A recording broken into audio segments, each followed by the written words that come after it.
Hi dears, welcome back to Keerthi vlogger. Happy Ugadi. ಇಲ್ಲಿ ಹಬ್ಬದ ಸ್ಪೆಷಲಾಗಿ ನಾವಿಲ್ಲಿ ಹಬ್ಬದ ಅಡುಗೆ ಮಾಡ್ತಾಯಿದ್ದೀವಿ. ಮೊದಲಿಗೆ ಕಾಳು ಕೂಟ್ ಮಾಡ್ತಾಯಿದ್ದೀನಿ. ಇಲ್ಲಿ ಕಾಳು ಕೂಟಿಗೆ ಮಿಕ್ಸ್ ಕಾಳನ್ನ ನಾನು ನೈಟೇ ನೆನೆಹಾಕಿದ್ವಿ. ನಿಮಗೆ ಟೈಮ್ ಇಲ್ಲ ಅಂದರೆ 3 to 4 ಅವರ್ ನೆನೆಹಾಕ್ಬೋದು.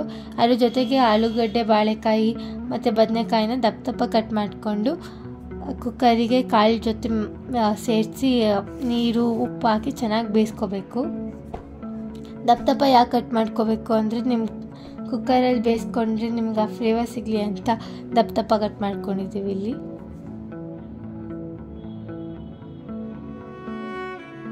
ರುಚಿಗೆ ತಕ್ಕಷ್ಟು ಉಪ್ಪು ಮತ್ತು ನೀರನ್ನ ಸೇರಿಸ್ಕೋಬೇಕು. ಕುಕ್ಕರ್ನ ನಾವಿಲ್ಲಿ 3 to 4 ವಿಷಲ್ ಕೂಗಿಸ್ಕೊಂಡ್ರೆ ಸಾಕು.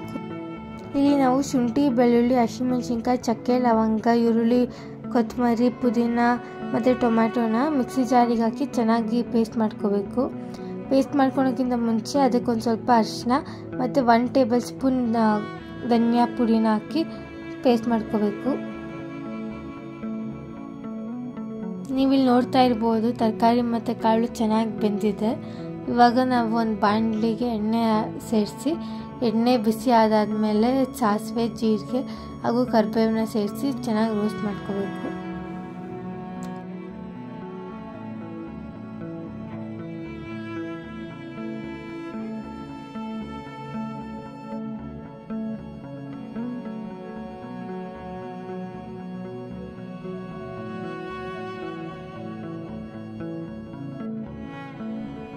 ಇಲ್ಲಿ ಸಾಸಿವೆ, ಜೀರಿಗೆ, ಕರಿಬೇವೆಲ್ಲ ಚೆನ್ನಾಗಿ ರೋಸ್ಟ್ ಆದಮೇಲೆ ಅದಕ್ಕೆ ಮಿಕ್ಸಿ ಮಾಡ್ಕೊಂಡಿರೋ ಪೇಸ್ಟ್ನ ಸೇರಿಸಿ ಹಸಿ ವಾಸನೆ ಹೋಗೋವರೆಗೂ ಹುಡ್ಕೋಬೇಕು.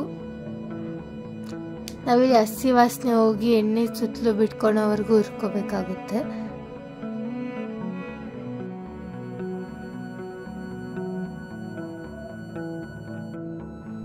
ನೀವಿಲ್ಲಿ ನೋಡ್ತಾ ಇರ್ಬೋದು ಸುತ್ತಲೂ ಎಣ್ಣೆ ಸ್ವಲ್ಪ ಸ್ವಲ್ಪ ಬಿಡ್ತಿದೆ. ಇಲ್ಲಿ ಚೆನ್ನಾಗಿ ಹಸಿ ವಾಸನೆ ಎಲ್ಲ ಹೋಗಿದೆ. ಇವಾಗ ನಾವು ಬೇಯಿಸ್ಕೊಂಡಿರೋ ತರಕಾರಿನ ಸೇರಿಸಿ ಚೆನ್ನಾಗಿ ಮಿಕ್ಸ್ ಮಾಡ್ಕೊಳ್ಳೋಣ. ಇಲ್ಲಿ ನಾವು ಒಂದು 5 to 8 ನಿಮಿಷ ಚೆನ್ನಾಗಿ ಮಿಕ್ಸ್ ಮಾಡ್ಕೋಬೇಕು, ಕಾಳಿಗೆ ಮಸಾಲೆ ಎಲ್ಲ ಬೆರೆಯೋವರೆಗೂ. ನಿಮ್ಮೂರಲ್ಲಿ ಇದನ್ನ ಏನಂತಾರೆ ಅಂತ ಕಮೆಂಟ್ ಮಾಡಿ ಹೇಳಿ. ನೋಡ್ತಾ ಇರ್ಬೋದು ನಮ್ಮ ಕಾಳು ಕೂಟ್ ರೆಡಿ ಆಗಿದೆ. ಇದಕ್ಕೆ ನಾವು ಒಂದು ಸ್ವಲ್ಪ ತೆಂಗಿನ ಹಾಲು ಸೇರಿಸಿದ್ರೆ ಇನ್ನೂ ಚೆನ್ನಾಗಿರುತ್ತೆ. ಅದಕ್ಕೆ ನಾನು ತೆಂಗಿನ ಹಾಲು ಸೇರಿಸ್ತಾ ಇದ್ದೀನಿ. ಇದು ಆಪ್ಷನಲ್, ನೀವು ಬೇಕಿದ್ರೆ ಸೇರಿಸ್ಬೋದು, ಇಲ್ಲ ತೆಂಗಿನಕಾಯಿ ತುರಿನೂ ಹಾಕ್ಬೋದು. ಇನ್ನೊಂದು ಸ್ವಲ್ಪ ಚೆನ್ನಾಗಿ ಮಿಕ್ಸ್ ಮಾಡಿಕೊಂಡ್ರೆ ನಮ್ಮ ಕಾಳು ಕೂಟ್ ರೆಡಿ ಆಗುತ್ತೆ. ಬೇಕಿದ್ರೆ ನೀವು ಇಲ್ಲಿ ಮೇಲ್ಗಡೆ ಕೊತ್ತಂಬರಿನೂ ಉದುರಿಸ್ಬೋದು ಸಣ್ಣಗೆ ಹಚ್ಕೊಂಡು. ನಾನಿಲ್ಲಿ ನೆಕ್ಸ್ಟು ಬೇಳೆ ಒಬ್ಬಟ್ಟು ಮಾಡ್ತಾಯಿದ್ದೀನಿ. ಅದಕ್ಕೆ ಒಂದು ಪಾತ್ರೆಗೆ ಬೇಳೆ ಮತ್ತು ನೀರು ಹಾಕಿ ಚೆನ್ನಾಗಿ ಬೇಯಿಸ್ಕೊಳ್ಳೋಣ. ನೀವಿಲ್ಲಿ ನೋಡ್ತಾ ಇರ್ಬೋದು ಬೇಳೆ ಚೆನ್ನಾಗಿ ಬೆಂದಿದೆ. ಇದನ್ನು ಒಂದು ಪಾತ್ರೆಯಲ್ಲಿ ಸೋಸ್ಕೊಳ್ಳೋಣ. ಆಮೇಲೆ ಇದು ಬೆಂದಿರೋ ಬೇಳೆಗೆ ಪುಡಿ ಬೆಲ್ಲ ಹಾಕಿ ಚೆನ್ನಾಗಿ ಬೆಲ್ಲ ಕರಗೋವರೆಗೂ ಮಿಕ್ಸ್ ಮಾಡ್ಕೋಬೇಕು. ಇಲ್ಲಿ ಬೆಲ್ಲ ಚೆನ್ನಾಗಿ ಕರಗೋವರೆಗೂ ಮಿಕ್ಸ್ ಮಾಡ್ಕೋಬೇಕು, ಬೇಳೆ ಮತ್ತು ಬೆಲ್ಲನ.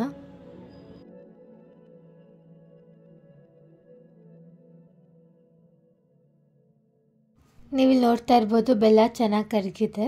ಇವಾಗ ಇದನ್ನು ಒಂದು ಪ್ಲೇಟಿಗೆ ಟ್ರಾನ್ಸ್ಫರ್ ಮಾಡಿಕೊಂಡು ತಣ್ಣಗಾಗಕ್ಕೆ ಬಿಡಬೇಕು. ತಣ್ಣಗಾದ್ಮೇಲೆ ನಾವು ಇದನ್ನು ಒಂದು ಮಿಕ್ಸಿ ಜಾರಿಗೆ ಹಾಕಿ ಚೆನ್ನಾಗಿ ಪೇಸ್ಟ್ ಮಾಡ್ಕೋಬೇಕು.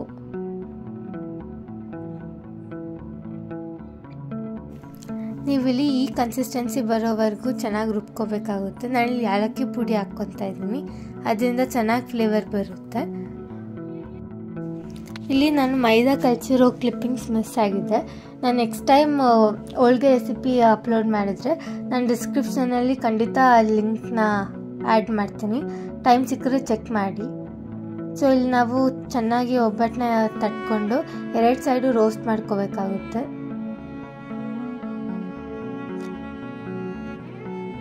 ನಿಮಗೂ ಒಬ್ಬಟ್ಟು ಇಷ್ಟ ಇದ್ದರೆ ಕಮೆಂಟ್ ಮಾಡಿ ಹೇಳಿ.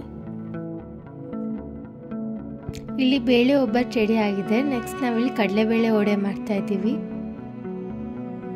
ಕಡಲೆಬೇಳೆ ವಡೆ ಮಾಡೋದು ತುಂಬ ಈಸಿ. ನಾವಿಲ್ಲಿ ಕಡಲೆಬೇಳೆನ 3 to 4 ಅವರ್ ನೆನೆಸ್ಕೊಂಡಿದ್ದೀವಿ. ಇಲ್ಲಿ ಮಿಕ್ಸಿ ಜಾರಿಗೆ ನಾನು ಹಸಿಮೆಣಸಿನ್ಕಾಯಿ, ಶುಂಠಿ, ಬೆಳ್ಳುಳ್ಳಿ, ಕರಿಬೇವು ಮತ್ತು ಚಕ್ಕೆ ಲವಂಗನ ತರಿಯಾಗಿ ಪೇಸ್ಟ್ ಮಾಡ್ಕೊತಾ ಇದ್ದೀನಿ. ಇವಾಗ ಇದೇ ಮಿಕ್ಸಿ ಜಾರಿಗೆ ನಾವು ನೆನೆಸ್ಕೊಂಡಿರೋ ಕಡಲೆಬೇಳೆನ ಹಾಕಿ ತರಿಯಾಗಿ ಪೇಸ್ಟ್ ಮಾಡ್ಕೋಬೇಕು. ಈ ಕನ್ಸಿಸ್ಟೆನ್ಸಿಗೆ ಪೇಸ್ಟ್ ಮಾಡ್ಕೋಬೇಕು. ರುಚಿಗೆ ತಕ್ಕಷ್ಟು ಉಪ್ಪು ಮತ್ತು ಸಣ್ಣಗೆ ಕಟ್ ಮಾಡ್ಕೊಂಡಿರೋ ಈರುಳ್ಳಿ ಮತ್ತು ಕೊತ್ತಂಬರಿನ ಆ್ಯಡ್ ಮಾಡಿ ಚೆನ್ನಾಗಿ ಮಿಕ್ಸ್ ಮಾಡಬೇಕು.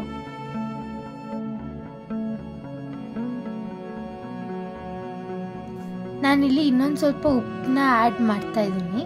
ನೀವಿಲ್ಲಿ ವಡೆನ ಟೀ ಟೈಮ್ ಸ್ನ್ಯಾಕ್ಸ್ ಥರನೂ ತೊಗೋಬೋದು, ಚೆನ್ನಾಗಿರುತ್ತೆ.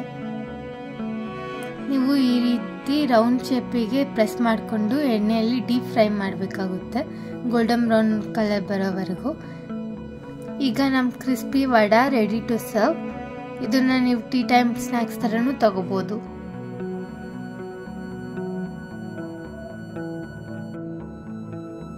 ನೆಕ್ಸ್ಟ್ ನಾವಿಲ್ಲಿ ಕೋಸಂಬರಿ ಮಾಡ್ತಾ ಇದ್ದೀನಿ. ಅದಕ್ಕೆ ಹೆಸರುಬೇಳೆನ 2 ಅವರ್ ನೆನೆಸ್ಕೊಂಡಿದ್ದೆ. ಇದಕ್ಕೆ ಇವಾಗ ಸಣ್ಣದಾಗಿ ಕಟ್ ಮಾಡ್ಕೊಂಡಿರೋ ಕೊತ್ತಂಬರಿ ಮತ್ತು ಸೌತೆಕಾಯಿನ ಆ್ಯಡ್ ಮಾಡಿ ಚೆನ್ನಾಗಿ ಮಿಕ್ಸ್ ಮಾಡ್ತಾ ಇದ್ದೀನಿ. ಚಿಕ್ಕದಾಗಿ ಕಟ್ ಮಾಡ್ಕೊಂಡಿರೋ ಹಸಿಮೆಣಸಿನ್ಕಾಯಿ ಮತ್ತು ಕಾಯಿ ತುರಿನ ಸೇರಿಸಿ ಚೆನ್ನಾಗಿ ಮಿಕ್ಸ್ ಮಾಡ್ಕೋಬೇಕು. ಇಲ್ಲಿ ನೀವು ದಾಳಿಂಬೆ ಹಣ್ಣು ಮತ್ತು ಕ್ಯಾರೆಟ್ನ ಕೂಡ ಸೇರಿಸಿ ಮಿಕ್ಸ್ ಮಾಡ್ಕೋಬೋದು. ಇಲ್ಲಿ 1/4 ಚಮಚ ಪೆಪ್ಪರ್ ಪೌಡರ್ ಮತ್ತು ಉಪ್ಪನ್ನ ಹಾಕಿ ಚೆನ್ನಾಗಿ ಮಿಕ್ಸ್ ಮಾಡ್ಕೋಬೇಕು. ಕೋಸಂಬರಿ ಬೇಸಿಗೆ ಕಾಲಕ್ಕೆ ತುಂಬ ತಂಪು. ಇಲ್ಲಿ ನೀವು ಸಾಸಿವೆ ಮತ್ತು ಕರಿಬೇವು ಹಾಕಿ ಒಗ್ಗರಣೆ ಕೂಡ ಮಾಡ್ಬೋದು, ನಾನು ಮಾಡಿಲ್ಲ. ಇವಾಗ ನಮ್ಮ ಕೋಸಂಬರಿ ರೆಡಿ ಆಗಿದೆ. ನೆಕ್ಸ್ಟ್ ನಾವಿಲ್ಲಿ ಒಬ್ಬಟ್ಟು ಸಾರು ಮಾಡ್ತಾ ಇದ್ದೀವಿ. ಅದಕ್ಕೊಂದು ಬಾಣಲಿಯಲ್ಲಿ ಎಣ್ಣೆ, ಈರುಳ್ಳಿ, ಬೆಳ್ಳುಳ್ಳಿ ಮತ್ತು 2 ಚಮಚ ಜೀರಿಗೆ, 1 ಚಮಚ ಕಾಳು ಮೆಣಸು ಮತ್ತು ಒಂದು ಸ್ವಲ್ಪ ಅರಿಶಿನ ಹಾಕಿ ಚೆನ್ನಾಗಿ ರೋಸ್ಟ್ ಮಾಡ್ಕೋಬೇಕು.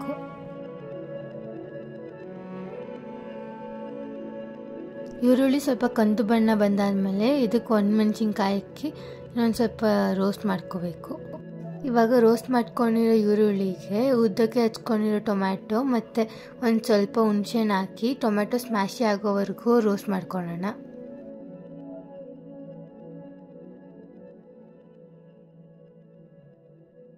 ಇಲ್ಲಿ ನಾನು ಒಬ್ಬಟ್ಟಿಗೆ ಬೇಳೆ ಬೇಯಿಸ್ಕೋಬೇಕಾಗ ಒಂದು ಸ್ವಲ್ಪ ಬೇಳೆ ತೆಗೆದಿಕ್ಕಿದೆ. ಇವಾಗ ಆ ಬೇಳೆನ ಹಾಕಿ ಒಂದು ಸ್ವಲ್ಪ ಕಾಯಿ ಹಾಕಿ 2ರಿಂದ 3 ನಿಮಿಷ ಮಿಕ್ಸ್ ಮಾಡ್ಕೋಬೇಕು. ಇವಾಗ ಗ್ಯಾಸ್ ಆಫ್ ಮಾಡಿ ಇದಕ್ಕೊಂದು ಸ್ವಲ್ಪ ಕೊತ್ತಂಬರಿ ಹಾಕಿ ಮಿಶ್ರಣ ತಣ್ಣಗಾದ್ಮೇಲೆ ಅದನ್ನು ಪೇಸ್ಟ್ ಮಾಡ್ಕೊಳ್ಳೋಣ, ಸ್ವಲ್ಪ ನೀರು ಹಾಕಿ. ಇವಾಗ ಒಂದು ಪಾತ್ರೆಗೆ ಎಣ್ಣೆ, ಸಾಸಿವೆ ಮತ್ತು ಜೀರಿಗೆ ಹಾಕಿ ಸಾಸಿವೆ ಚಟಪಟ ಅಂತ ಸಿಡಿಯೋವರೆಗೂ ರೋಸ್ಟ್ ಮಾಡ್ಕೋಬೇಕು. ಸಾಸಿವೆ ಸಿಡ್ದಾದ್ಮೇಲೆ ಅದಕ್ಕೆ ಒಂದು ಸ್ವಲ್ಪ ಬೆಳ್ಳುಳ್ಳಿ ಹಾಕಿ ಚೆನ್ನಾಗಿ ರೋಸ್ಟ್ ಮಾಡ್ಕೋಬೇಕು. ಬೆಳ್ಳುಳ್ಳಿ ರೋಸ್ಟ್ ಆದಮೇಲೆ ಒಣಮೆಣಸಿನ್ಕಾಯಿ, ಕರಿಬೇವು ಮತ್ತು ರುಬ್ಬಿದ ಮಿಶ್ರಣ ಹಾಕಿ ಮಿಕ್ಸ್ ಮಾಡ್ಕೊಳ್ಳೋಣ. ಈಗ ನಾನು ಮಿಕ್ಸಿ ಜಾರಿಗೆ ಬೇಳೆ ಬೇಯಿಸಿರೋ ನೀರು ಹಾಕಿ ಪಾತ್ರೆಗೆ ಸೇರಿಸ್ತಾ ಇದ್ದೀನಿ. ಸಾಂಬಾರು ಒಂದು ಕುದಿ ಬರೋವರೆಗೂ ಕುದಿಸ್ಕೋಬೇಕು.